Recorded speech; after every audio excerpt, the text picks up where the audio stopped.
মিডিয়ার যে ওনাররা, যে আমি বলছিলাম যে যারা সাংবাদিকদের মানে তাদের সাথে এনএসআই ডিজিএফআইয়ের একটা গভীর সম্পর্ক গড়ে উঠেছে, একটা ইনফরমেশন খুবই এক্সাইটিং।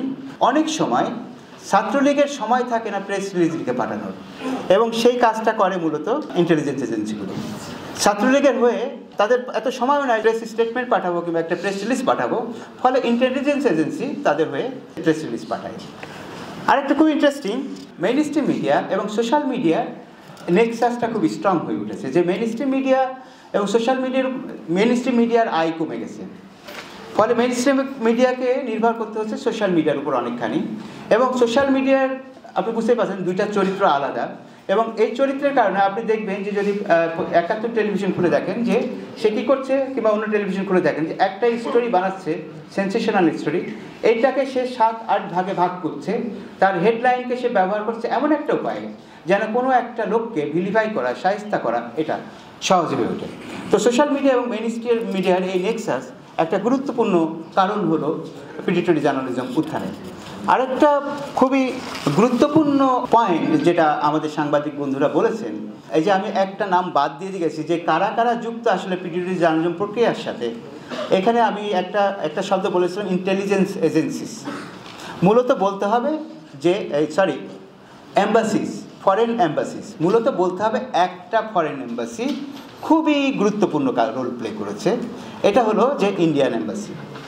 ইন্ডিয়ান এম্বাসি প্রথমত আমাদের অনেকগুলো মিডিয়ার সাংবাদিকদের সাথে একটা সম্পর্ক গড়ে তুলেছে। ইন্ডিয়ান এম্বাসি তারপরে কি করেছে, মিড লেভেলের যে সাংবাদিক ঢাকা শহরের তাদের সাথে সম্পর্ক গড়ে তুলেছে, এবং থার্ড পর্যায়ে তারা এই যে আপনার 18 পরে তারা সারা দেশে গুরুত্বপূর্ণ সাংবাদিকদেরকে তাদের পেরোলের আন্ডারে নিয়ে এসেছে। তার মানে যে আপনি যে কাউকে স্বীকার করতে চাইলে এই সিস্টেমটা একসাথে হয়ে অপারেট করবে। আরও মজার বিষয় হচ্ছে যে প্রতিটা হাউসে ইন্টেলিজেন্স এজেন্সির লোকজন উপস্থিত ছিল। মিডিয়া হাউসের কোনো না কোনো কর্মী হয় ইন্টেলিজেন্স এজেন্সির লোক হয়ে কাজ করছে, অথবা ইন্টেলিজেন্স এজেন্সিগুলো নিজের লোক বসিয়ে রাখছে। আমি একটা উদাহরণ দিতে পারি আপনাদেরকে, একটা আমি নাম বলবো না, সেই পত্রিকার নাম বলবো না কারণ এটা রিস্কি। সেই পত্রিকা একটা রিপোর্ট তৈরি করছে যে ভদ্রলোক যে আপনার অনেক টাকা পয়সা মেরে নিয়ে বিদেশে চলে গেলেন, বিদেশের নাগরিক হলো, শেখ হাসিনার খুব ক্লোজ অ্যাসোসিয়েট। তো তার বিরুদ্ধে একটা রিপোর্ট তারা 2 বছর ধরে রেডি করেছে, এবং তারা কাউকে জানায়নি, শুধুমাত্র 3 জন লোক জানে যে আমরা এই রিপোর্টটা একদিন লিক করব। ওরা ওই দিন রিপোর্টটা রেডি করেছে, এবং উইদিন মিনিটস ডিজিএফআইয়ের অফিস থেকে ফোন এসছে যে এই রিপোর্ট ছাপা যাবে না। Predatory journalism operates in two way. একটা হচ্ছে যে একদিকে সে সাপ্রেস করছে ওর সকল ভয়েসকে, এবং আরেকদিকে স্বীকার করছে যে ভয়েসগুলো হঠাৎ অ্যাপিয়ার করেছে পাবলিক স্পেসে। তো এই যে জার্নালিজমের এই প্রক্রিয়ার ব্যাখ্যাটা কি, জার্নালিজম কেন, যে আমরা তো জার্নালিজমকে মনে করি যে জার্নালিজম একটা সমাজের ওয়াচডগ রোল প্লে করে। তো জার্নালিজম কেন আজকে এখানে এসে দাঁড়ালো, এটা হচ্ছে আমার থার্ড সেগমেন্টের আলোচনা, যে জার্নালিজম কেন আজকে প্রিডেটরি রোলে অ্যাপিয়ার করছে, বিশেষত বাংলাদেশে। এবং আমার ধারণা যে যেখানে অটোক্রেটিক রেজিম আছে, যেসব দেশে ইনস্টিটিউশনাল সেফগার্ড নাই, আপনি ভারতে পাবেন, আমি ভারতের সাথে কম্পেয়ার করে দিচ্ছি অনেক ঘটনা, সেখানে এটার ম্যানিফেস্টেশন আপনি দেখতে পাবেন। তো কেন এটাকে আমি প্রিডেটরি জার্নালিজম বলছি? আমরা যদি সাংবাদিকতার ইতিহাসের দিকে তাকাই, যদি আপনি দেখেন যে ম্যাস মিডিয়া এই শব্দটাও কিন্তু এসেছে অনেক পরের কথা, এবং জার্নালিজম শব্দটা মূলত 18 শতকের আগে ছিল না। জার্নালিজম শব্দটাই 18 শতকের আগে ছিল না, এবং আপনি ম্যাস শব্দটার মধ্যে একটা বড় রকমের বিভ্রান্তি আছে, যে ম্যাস শব্দটা আপনি দেখতে পাবেন ক্রিশ্চিয়ান চার্চে ম্যাস হয়। সেই ম্যাস শব্দটা যখন মডার্ন জার্নালিজম হাজির হচ্ছে, ম্যাসের রোলটা কী ছিল যদি আপনি চার্চে খেয়াল করেন, যে ম্যাসের রোল ছিল যে আমি মানুষকে শিক্ষিত করবে, দিক নির্দেশনা দেবে, এই নানান কিছু। তো এই ম্যাসের শব্দটা নতুন করে অ্যাপিয়ার হলো 18 শতকে। আমরা ইভেন যখন গুটেনবার্গের প্রেস আবিষ্কার হচ্ছে 16 শতকে, আমরা তখনই কিন্তু জার্নালিজম পাই না, আমরা পাই হচ্ছে যে ইউরোপ জুড়ে একটা রিডিং পাবলিক গড়ে উঠছে, ইংল্যান্ডে এবং অন্যান্য জায়গায় একটা যে পড়ুয়া শ্রেণী গড়ে উঠছে, এবং তখন গসিপ, প্রোপাগান্ডা, ব্যালাড এইগুলোর মধ্যে কোনো ফারাক নাই। Mass production, until there is mass production, until there is technological transformation, যেটা হলো যে আপনার একদিকে হচ্ছে যে প্রযুক্তি, গুটেনবার্গের প্রযুক্তিতে পত্রিকা ছাপা সম্ভব ছিল না, এবং ম্যাস প্রোডাকশন যদি না থাকে, ম্যাস পিপল যদি না থাকে, তাহলে সাংবাদিকতারও কোনো প্রয়োজন থাকে না। 1800 শতকে শিল্প বিপ্লব হচ্ছে একটা বড় ব্যাপার, যে এই সময়ে একই সাথে গণ উৎপাদন শুরু হচ্ছে, গণবাজার তৈরি হচ্ছে, এবং গণমাধ্যম এই শব্দটা এসে হাজির হচ্ছে। ফলে হচ্ছে যে আপনার মনে রাখতে হবে যে সাংবাদিকতা বলে যে আইডিয়াল, আদর্শ বলে আমরা যেটা ভাবি, এটা কোনো অনৈতিহাসিক ব্যাপার, হিস্টোরিক্যাল কোনো প্রপঞ্চ না।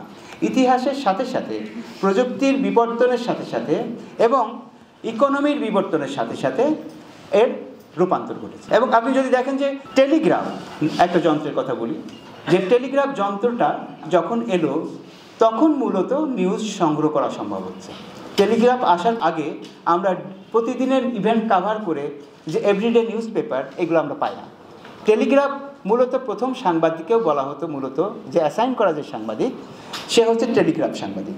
এই টেলিগ্রাফ সাংবাদিক থেকে পরে আরও নতুন রকমের, নানা রকমের আপনার অবজেক্টিভ সাংবাদিকের কথা পাবেন, যেটা হচ্ছে যে অনেকগুলো সংবাদপত্রের পক্ষে নিউজ কাভার করা সম্ভব ছিল না, কারণ সব জায়গায় সে রিপোর্টার রাখতে পারে না। তখন কি হলো, আমেরিকাতে আপনার যেটাকে আমরা বলি অ্যাসোসিয়েটেড প্রেস, 12টা প্রেস মিলে একটা সংস্থা গড়ে তুললো, যে সংস্থা বলল যে তোমরা সবচেয়ে আনবায়াস রিপোর্ট নিয়ে আসবা, কারণ আমরা 12 জন কিনছি, 12 রকমের মানুষ, 12 রকমের মতাদর্শ, কিন্তু আমরা সেখান থেকে আমাদের মতাদর্শ অনুযায়ী রিপোর্ট কাভার করব। তো ফলে আমরা দেখব যে এই বস্তুনিষ্ঠ, তথাকথিত যে বস্তুনিষ্ঠ সাংবাদিকতার গল্প, সেই গল্পটাও শুরু হচ্ছে 18 শতকের পরে, কিন্তু গল্প সেখানে টিকে থাকেনি। আপনারা যদি মিডিয়ার ট্রান্সফরমেশনের পর্যায়গুলো খেয়াল করেন, আপনারা দেখবেন যে এই সময়ে 18 শতকের সময় থেকে যখন আমেরিকান রেভলিউশন ঘটে গেছে, এই সময়ে বলা হচ্ছে যে কোনো এক আমেরিকান কোনো এক প্রেসিডেন্ট বলছেন যে আমাকে যদি 2টা অপশন দেওয়া হয়, আমি তাহলে প্রেসকে একটা অপশন, প্রেস এবং পার্লামেন্টের মধ্যে যদি কোনো অপশন দেওয়া হয়, আমি প্রেসকে অপশন হিসেবে দেখব। এবং এই সময় আমরা বলি যে মিডিয়ার একটা নতুন ডেফিনেশন তৈরি হচ্ছে, যেটা ছিল চার্চের কাজ, সেই চার্চের কাজটা এবার এসে পড়লো মিডিয়ার উপরে। মিডিয়াকে বলা হলো যে মিডিয়া হলো সমাজে ওয়াচডগের রোল প্লে করবে। ওয়াচডগ মানে সে সমাজের যারা ক্ষমতাবান তাদের নজরদারি করবে, তাদের বিরুদ্ধে যত রকমের ভুল ত্রুটি আসে দেখবে, এবং জনগণের পক্ষে হয়ে সাংবাদিকতা করবে। এই যে ওয়াচডগ রোল প্লে করবে বলে আশা করা হলো, এইটা আমি দেখতে পাবো যে ইউরোপে এবং আমেরিকাতে অনেকখানি পালিত হয়েছে। কিন্তু মালিকানার ধরন এবং বাজারের ধরন, মানে বাজারের বিকাশ, এই দুইটা এমন জায়গায় এসে পৌঁছালো দ্বিতীয় বিশ্বযুদ্ধের সময় থেকে, যখন আমরা দেখতে পারি যে একটা বাজার অর্থনীতি তৈরি হচ্ছে। সারা দেশ, সারা পৃথিবী গ্লোবাল যে মার্কেটের একটা কনজিউমার কালচার এবং কনজিউমার সোসাইটি গড়ে উঠতে শুরু করছে। এবং এই সময় আমরা দেখব যে কর্পোরেট ইন্টারভেনশন মিডিয়াতে বেড়ে গেছে, এবং মিডিয়াতে এই কর্পোরেট ইন্টারভেনশন বেড়ে যাওয়ার ফলে কি ঘটলো, দ্বিতীয় বিশ্বযুদ্ধের পরে থেকে মিডিয়ার ওয়াচডগ রোল প্লে করা আর সম্ভব ছিল না। মিডিয়ার ওয়াচডগ রোল প্লে করা প্রায় ইম্পসিবল হয়ে উঠতে শুরু করলো অনেক জায়গায়, কারণ মিডিয়া তখন হয়ে গেল ল্যাপডগ রোল প্লে করতে শুরু করলো। মিডিয়ার ওয়াচডগ থেকে ল্যাপডগ এই রোল এসে চলে আসে। ল্যাপডগ মানে কি আপনারা তো বুঝেন, যে ল্যাপডগ মানে হলো যে সে কোলে বসে থাকে, আর যখন মালিকের দরকার হয় সে একটু ঘেঘে করে, এবং না হলে সে চুপচাপ কোলে বসে আনন্দে চুপচাপ থাকে, এবং মালিক যা বলে সেইটাই হচ্ছে তার কথা। তো এই যে মিডিয়ার ল্যাপডগ রোলে চলে আসা, এই ল্যাপডগ রোলে চলে আসার পরে আমরা দেখতে পাবো যে ক্রমাগতভাবে মিডিয়ার স্বাধীনতার স্পেস স্কুইজ ডাউন হয়েছে, সংকুচিত হতে শুরু করেছে। এবং ইউরোপে এবং আমেরিকাতে এই প্রচারণাটা ছিল যে সম্ভবত যেসব দেশ অটোক্র্যাট, যেসব দেশ হচ্ছে সোভিয়েত ব্লকের, সেই সব দেশে প্রোপাগান্ডা চলে, এবং আমরা হচ্ছে গণতান্ত্রিক দেশ, আমাদের দেশে মিডিয়া হচ্ছে জনগণের কথা বলে। এই সময় আমরা দেখব যে 80 দশকের শেষের দিকে চমস্কি এবং হারম্যান একটা মডেল ডেভেলপ করে, যেই মডেলটার নাম তারা দিচ্ছে প্রোপাগান্ডা মডেল। তারা বলছে কয়েকটা ফিল্টার, যে কোনো সংবাদকে কয়েকটা ফিল্টার অতিক্রম করে আসতে হয়। মিডিয়া নিশ্চয়ই অনেক কাজ করে, কিন্তু জনগুরুত্বপূর্ণ যে ইনফরমেশন মানুষের জানা দরকার, সেই ইনফরমেশনগুলো মিডিয়ার দেওয়ার ক্যাপাসিটি হারায় ফেলছে। মিডিয়া মূলত ক্ষমতাশীলদের পক্ষে প্রোপাগান্ডা রোল প্লে করছে, এবং তার ফিল্টারগুলো কী? সে বলছে মালিকানা একটা বড় ফিল্টার, যে মালিকের যে রূপান্তর ঘটেছে, আগের মালিক ব্যক্তি মালিক আর পরের কর্পোরেট মালিক, এই দুই মালিকের চরিত্রতা আলাদা, তার প্রফিট হাঙ্গার আলাদা, তার পলিটিক্যাল ডিজায়ার আলাদা।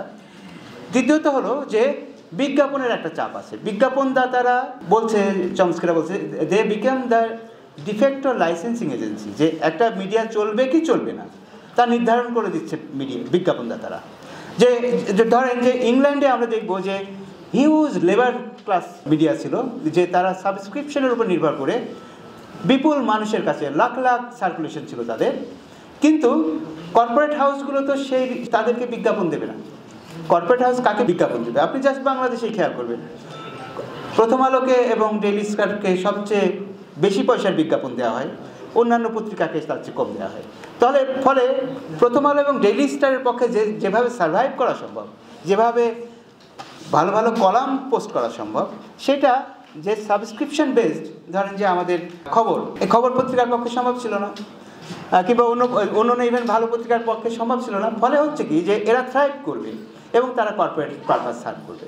তো ফলে কি হলো যে ডিফ্যাক্টো লাইসেন্সিং এজেন্সি যখন হয়ে উঠছে মিডিয়া, ফলে মিডিয়ার পক্ষে কর্পোরেট হাউসগুলোর কথার বাইরে যাওয়া চলছে না। ইভেন কর্পোরেট হাউসগুলো বলতে শুরু করলো যে 90-এর দশকে এসে যে আপনারা কেন আপনাদের সংবাদকে বিজ্ঞাপনের মতো করে প্রকাশ করেন। আরেকটা কি হচ্ছে, সোর্স। আমি কোন কোন সোর্স থেকে তথ্য নিই। সমাজের তথ্য নেওয়ার তো বিভিন্ন সোর্স থাকে, কিন্তু আপনি দেখবেন যে প্লান্টেড সোর্স আছে এবং যে পিআর এজেন্সিগুলো আছে, ইভেন যে নিউজ এজেন্সিগুলো আছে, তারা বিশেষ বিশেষ কিছু সোর্সের কাছে যায়, এই তথ্যগুলোই কালেক্ট করে। তারপর আরেকটা হচ্ছে প্লেগ, যে আমি হুমকি ধামকি দিই।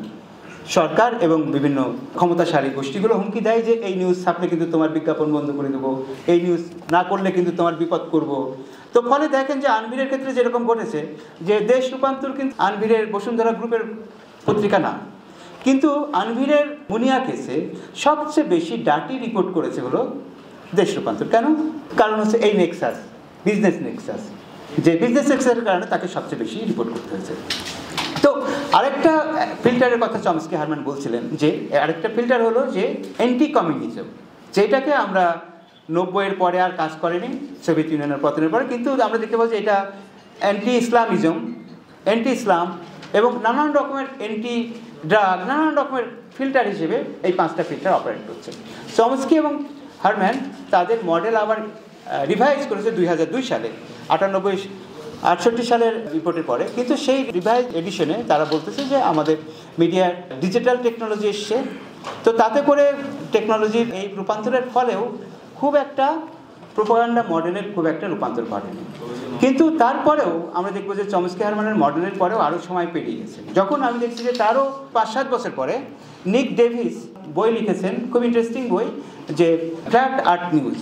সেখানে বলছে যে তিনি বলছেন যে আমি যখন দেখলাম যে ইরাকে ম্যাস ডিস্ট্রাকশনের উইপন আছে, এই কথাটা ক্রমাগতভাবে মিডিয়াতে গ্লোবালি প্রচার করা হয়েছে, কিন্তু যুদ্ধ শেষে স্বীকার করা হলো যে কোনো উইপন ছিল না। আমরা সবাই জানলাম যে কোনো উইপন ছিল না, কিন্তু পত্রিকা কিংবা মিডিয়ার তো দায় ছিল সত্যটা প্রকাশ করার, কিন্তু তারা সত্যটা আগেও প্রকাশ করেনি এবং তারা যে সত্য প্রকাশে ব্যর্থ হয়েছে এই কথাটাও তারা স্বীকার করেনি, বরং তারা এই ইস্যু থেকে মুখ ঘুরিয়ে অন্যদিকে চলে গেছে। ডেভিস বলছে যে মিডিয়ার কাজ আমি যতই পড়তে শুরু করলাম এবং বুঝতে শুরু করলাম, স্টাডিটা করতে শুরু করলাম, তার বইয়ের নাম হচ্ছে ফ্ল্যাট আর্ট নিউজ, যে যতই আমি গভীরে ঢুকতে শুরু করলাম আমি দেখতে পেলাম যে মিডিয়ার কাজ হচ্ছে মূলত ম্যাস ডিসেপশন উৎপাদন করা এবং ফলসিফাই করা, এবং মিডিয়া মূলত করাপশনে ভর্তি একটা ভয়ঙ্কর একটা ইন্ডাস্ট্রি। আরও পরে যদি আপনি আসেন, একটা হলো যে ফেক নিউজ। এই ফেক নিউজদের যে ধরনের গবেষণা এবং কাজ হচ্ছে অদ্ভুত রকমের কাজ, কিন্তু ফেক নিউজ সবসময় ছিল। কিন্তু কথা হলো যে ফেক নিউজের ইতিহাস কি, ফেক নিউজ কীভাবে আজকের বাস্তবতা হয়ে দাঁড়াচ্ছে। এই শব্দটা পপুলার হয়েছে 2016 সালে, এবং ডোনাল্ড ট্রাম্পের ইলেকশনের সময় মানুষ মূল নিউজের চেয়ে ফেক নিউজকে বেশি বিশ্বাস করেছে, এবারেও তাই। এবং ডোনাল্ড ট্রাম্প আরেকটা কী করেছে, যে কিংবা ডোনাল্ড ট্রাম্প বা এরকম লোকগুলো, যে যখন আপনি একটা অনেস্ট রিপোর্টও করেছেন তার বিরুদ্ধে, আনবায়াসড রিপোর্ট করেছেন, তখন উনি বলছেন যে এটা ফেক নিউজ।